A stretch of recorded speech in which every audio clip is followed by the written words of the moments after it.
Already commoners అందరూ ఓనర్స్గానే ఉన్నారు. And Sanjana గారు కూడా టెంపరరీ ఓనర్గా ఉన్నారు. సో ఇంకొక సెలబ్రిటీ నుంచి ఓనర్గా ఎవరయ్యారు, సో అసలు ఏం జరిగింది, వీకెండ్ ఎపిసోడ్లో ఏం జరిగింది, ఎలా ఓనర్గా అయ్యారనేది చెప్తాను. ఆల్రెడీ ఇన్స్టాగ్రామ్లో అప్డేట్ పెట్టేశాను. సో ఇన్స్టాగ్రామ్ ఫాలో అవ్వని వాళ్ళ కోసం ఇక్కడ యూట్యూబ్లో పెడుతున్నాను అనమాట. సో ఎవరైనా ఇన్స్టాగ్రామ్లో ఫాలో అవ్వాలి, ఈజీగా తెలుసుకోవచ్చు వీడియో చూసేదానికి అంటే సో ఇన్స్టాగ్రామ్ లింక్ డిస్క్రిప్షన్లో ఇస్తాను, ఒకసారి ఫాలో అవ్వండి. అక్కడ ఈజీగా త్వరగా అప్డేట్స్ వచ్చేస్తూ ఉంటాయి అనమాట. ఎలా అయ్యారంటే, సో ఫస్ట్ దీనికంటే ముందు వీడియోస్ చాలా ప్లే అయ్యాయి, చాలా మంది గురించి ప్లే అయ్యాయి. అండ్ ఆ కర్రీ ఏదైతే ఉందో, సో తనుజ గారు వర్సెస్ ప్రియా జరిగిన బంగాళదుంప ఫ్రై కర్రీగా ఎలా మారింది అనేది, సో ఆ వీడియో కూడా ప్లే చేశారు, క్లారిటీ వచ్చింది. దాని తర్వాత తనుజ గారు చాలా ఏడ్చారు. క్రైబర్డ్ అని చెప్పి నాగార్జున గారు పేరు కూడా పెట్టారు, క్రైబర్డ్ అని అన్నారు. ఆమె నేను కుకింగ్ చేయను అని చెప్పారు. సో తనుజ గారు నాకు సార్ కన్విన్స్ చేశారు కుక్ చేయమంటే, సో ఫైనల్గా ఒప్పుకున్నారనమాట.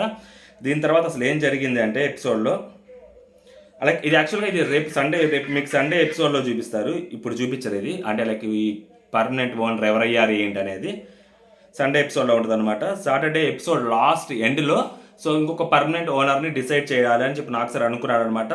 సో టెనెంట్స్ ఎవరైతే ఉన్నారో మొత్తం 9 మంది టెనెంట్స్. సో ఆల్రెడీ సంజన గారు కెప్టెన్ అయ్యారు కాబట్టి ఇంకొక 8 మెంబర్స్ ఉంటారు. సో 8 మెంబర్స్ 2 టీమ్స్గా డివైడ్ అవుతారు. సో 2 టీమ్స్కి హెడ్ వచ్చేసరికి ఒక టీంకి హెడ్ భరణి గారు అండ్ ఇంకొక టీంకి హెడ్ వచ్చేసరికి ఇమాన్యుయల్ గారు. సో భరణి గారి టీంలోకి వచ్చేసరికి భరణి గారు, రాము, తనూజ, ఫ్లోరా ఉంటారు. అండ్ ఇమాన్యుయల్ టీంలోకి వచ్చేసరికి ఇమాన్యుయల్, సృష్టి, సుమన్ శెట్టి, రితు ఉంటారనమాట. వీళ్ళ మధ్య ఒక టాస్క్ జరిగింది. వీళ్ళ మధ్య ఒక టాస్క్ జరిగిన తర్వాత సో వీళ్ళలో నుంచి ఎవరైతే టీం హెడ్స్ ఉంటారో ఆ హెడ్స్లో నుంచి ఒకళ్ళు వెళ్తారనమాట. ఆ టీం హెడ్స్లో నుంచి ఒకళ్ళు వెళ్తారు అని చెప్పి తెలుస్తుంది. లేదా ఓవరాల్గా ఎవరిని సెలెక్ట్ చేస్తారు, వాళ్ళలో వాళ్ళే డిసైడ్ అయ్యి ఒక పర్సన్ని ఓనర్ కింద సెలెక్ట్ చేస్తారు అనుకుంటా, నాకు తెలిసి అలాగే అనుకుంటాను. అంటే డైరెక్ట్గా హెడ్సే వెళ్ళరు, వాళ్ళలో వాళ్ళు ఒకరిని సెలెక్ట్ చేస్తారు అనుకున్నప్పుడు మేబీ ఆలోచించుంటారు ఎవరు గెలిచిన టీంలో నుంచి ఒకరు వెళ్ళాలి కాబట్టి.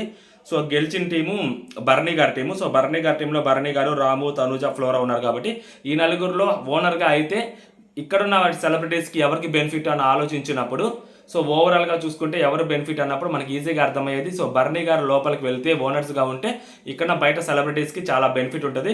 అండ్ కామనర్స్కి కొంచెం కొంచెం గట్టిగా ఉంటుంది. కామనర్స్కి మనోడు మధ్యలో చిన్న చిన్న పొలాలు పెడతా ఉంటాడు కాబట్టి భరణి గారు. సో కామనర్స్కి కొంచెం ఇబ్బందిగా ఉంటుంది కాబట్టి యాజ్ అ ఓనర్స్గా ఉన్నారు కాబట్టి. అండ్ దాంట్లో అక్కడ ఆల్రెడీ టెంపరీ ఓనర్గా క్యాప్టెన్గా సంజన గారు ఉన్నారు. సంజన గారికి భరణి గారికి చిన్నపాటి కోల్డ్ వార్ కూడా నడుస్తుంది కాబట్టి ఓకే ఫైన్, అలా జరుగుతుంది అనమాట. అండ్ ఇంకొక కొన్ని చిన్న చిన్న అప్డేట్స్ ఏంటంటే ఇది మేజర్ అప్డేటు. అండ్ మన సుమన్ శెట్టి గారు అది సేవ్ అయిపోయిన తర్వాత సో ఫుల్ ఆన్ క్లాప్స్ అనమాట, మామూలు కూడా కాదు. సుమన్ శెట్టి గారు సేవ్ అయ్యారని చెప్పి. నెక్స్ట్ వచ్చేసరికి ఇంకా అప్డేట్స్ మా ఆజం బోల్డ్ అప్డేట్లు పెట్టాడు, మామూలు కూడా కాదు.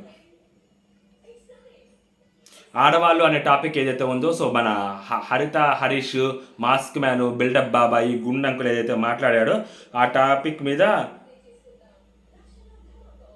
సో నేను ఆడవాళ్ళతో గేమ్ ఆడాను, నేను 3 ఆడవాళ్ళతో గేమ్ ఆడాను అని చెప్పి అసహ్యంగా నీచంగా ఆడవాళ్ళని తక్కువ చేసి మాట్లాడిన వ్యక్తి. నీ పేరు హరిత హరీష్ కదా, అంటే నీ పేరులో కూడా ఒక ఆడ వ్యక్తి పేరు ఉంది కదా, మీ భార్య పేరు ఉంది కదా, అంటే నువ్వు కూడా ఆడదానివేనా, నువ్వు కూడా ఒక ఆడోడివేనా, ఆడ వ్యక్తివేనా అని చెప్పి నాకు సార్ అడిగారు అనమాట. అది కూడా ఆ వీడియో కూడా ప్లే చేస్తారు, అందుకని ఆ ఎపిసోడ్లో ఆ వీడియో వేయలేదు, ప్రోమోలో చూపించారు. ఆ వీడియో కూడా ప్లే చేసి గట్టిగా క్లాస్ బీగుతారనమాట, మామూలు కూడా కాదు. సో అది నెక్స్ట్. సో సంజన గారు అండ్ ఇమాన్యుయల్ సో వాళ్ళు నాకు సార్ ముందు కొంచెం ఏడుస్తారు. ఆ తర్వాత ఇంకా అప్డేట్ ఏంటంటే ఆల్రెడీ ఆలు కర్రీ మీద ఆల్రెడీ చెప్పాను కదా, సో అదనమాట.